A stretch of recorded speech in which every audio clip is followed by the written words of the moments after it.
Niners lose 30-19 at Tampa Bay.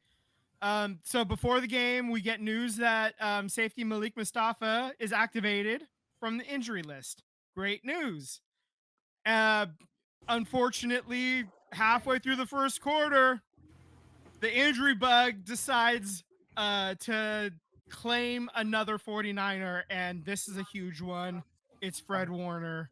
It's the captain of the defense. It's the heart of the team. And this one hurts. This one is brutal. He's not just the emotional leader. He's not just the guy, the rah-rah guy. He's literally the brain of the team as well. There was a wide open touchdown. I forget which player on Tampa had the play, but it was it came pretty soon thereafter. It was a blown coverage, and it was a blown coverage because Fred Warner wasn't on the field to call out the coverage. So it's little things like that that we're gonna miss him for, and the impact was immediate, and that's stuff that they're gonna have to figure out. Who's gonna step up. That's the old cliche, right? It's next man up, right? This is a huge next man that has to step up. I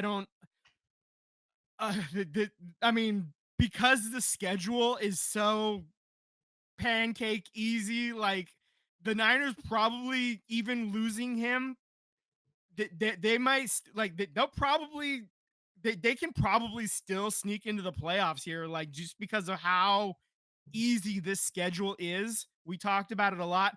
Even so, though, I have almost no faith that they can go to the Super Bowl now at this point. Like, I think that's cooked. They're they're going to be a one and done in the playoffs now at this point, unless a miracle happens. Whoever steps up, unless they Brock Purdy it, like that's basically what we're looking at right now. We need miracles at this point.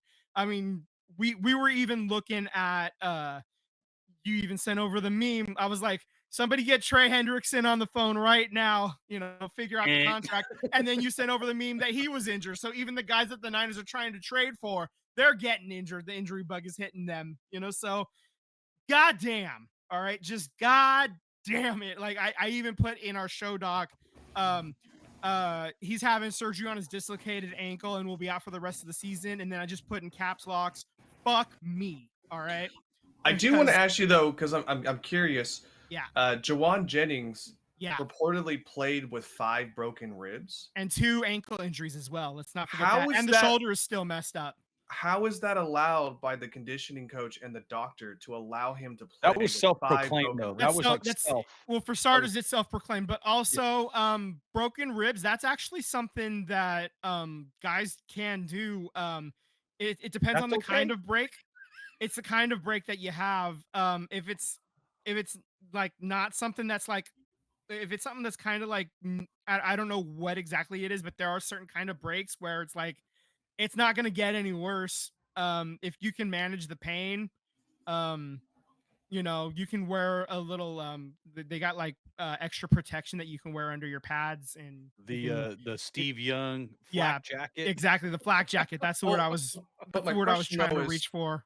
My question though is, even if you could play with it, why even risk it? You guys are so injury prone. Because his contract is based on incentives. It's money. Dollars. Money. And he's the one that reported it, not the team doctor, right? Is that correct? Yeah, okay. Yeah. So it was self-reported. He also said he had a couple of ankle injuries, a high and a low ankle sprain, and he's got shoulder stuff he's still dealing with. So he's out there. He's trying to he's trying to go out there and perform. He only had 1 catch for 7 yards. So, he couldn't put anything together really for this week. Hopefully he feels a little bit better next week. Brock Purdy should be back next week is what it sounds like. It also sounds like George Kittle will be back next week too. So you're losing for my fantasy team. You're losing super important pieces on one end. You're starting to get other pieces back. the Fred Warner thing, though, it really fucking hurts, guys. This one was brutal. So obviously, at some point, what do you do? You hope for a Brock Purdy type emergence. So I'm looking at the rest of the schedule. Next week you have you're hosting the Falcons on Sunday Night Football. The Falcons are, a middle of the pack team. They're playing right now. They're 2-2. They're actually up on the Bills right now. So, that's that. So they're not an easy out by any means. They're Then they go at the Texans, at the Giants. Those teams are not great, but they're not easy. Then you host the Rams. The Cardinals are a joke. So you should beat them. The Panthers are a joke that just beat Dallas. So whatever. um, so a joke beating a joke. Whatever. The at the Browns. Titans. The Colts are actually good now. So we had the Colts as an easy win earlier in the season. That's not an easy win anymore. I think we can definitively say that one is finally hard. found a quarterback that he can Yeah. coach up. Yeah, Danny Quarters for a few years have had a really good roster. They just couldn't figure it out with the quarterback. Yeah, and Jonathan Taylor is now healthy again. So exactly. Yeah. And also too, yeah, I hate to say it, but the owner's out of his own way. You know what I mean? So self-imposed. Let me pour one out. Yeah. Don't. He'll drink it. I'm sorry. Okay. We're done. We're done. Okay. And then you got the Bears and the Seahawks. So the Niners are 4-2 right now. If they could go. You're looking at 11 games. If they go 6-5 the rest of the way out, that's 10-7. 10-7. That's right on the edge of playoffs. That's probably a playoff team. A wild card. Maybe it's if depending on what happens inside your division, if everybody's beating each other up.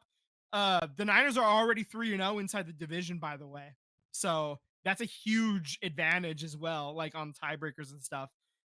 So, I don't know, like the disgusting part is even with this huge loss, they're still like in great position. It's not completely over.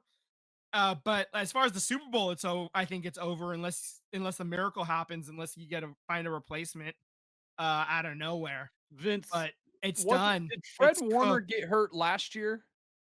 He was playing with a broken foot for 13 games. Okay. But I actually pulled the stats on this. So Fred Warner has only missed one game in his entire career so far. His rookie season was 2018. His one game that he missed was week 13 against Seattle in 2021. Okay. So he's and looking over his entire career, in 2023, in week 18, he only played 18% of snaps against the LA Rams. That was team imposed because they had it all sewed up. Okay. And then every other game, he's played at least 50% of the snaps in his career. Like, that's it. Wait, no, I take that back. 44% against the Patriots in 2024 last year. That was when he broke the ankle, or when he broke his foot last year. So he had that break in his foot, and then he played 100% of the snaps basically for the rest of the season. Like last year, right after that. Good God, that guy's a monster. So, oh my God, he's so important, and we're gonna miss him so dearly. It's huge. I can't so brutal. I'm devastated, guys. Like, I literally I work near a mall.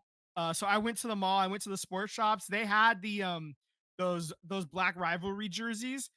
And I went in there just hoping that they might have the Fred Warner ones. And he's like, dude, we sold out on Saturday. We got them in on Thursday. The Fred Warner ones were gone before the game even started. And I was like, crap. So yeah, so I'm gonna keep poking my head in there, hoping to get more delivered. Because I even have like alerts set up on my phone for when the website restocks, but like I haven't got any news yet on that. So like I've been wanting the Fred Warner ones for a while, but now they're just I assume they're just going to be crazy expensive now, even more, even with this injury. So we'll see. Anyway, yeah, so the Niners, it's going to be rough. We'll see what happens the rest of the year. Can they replace him? That's the big story out of that.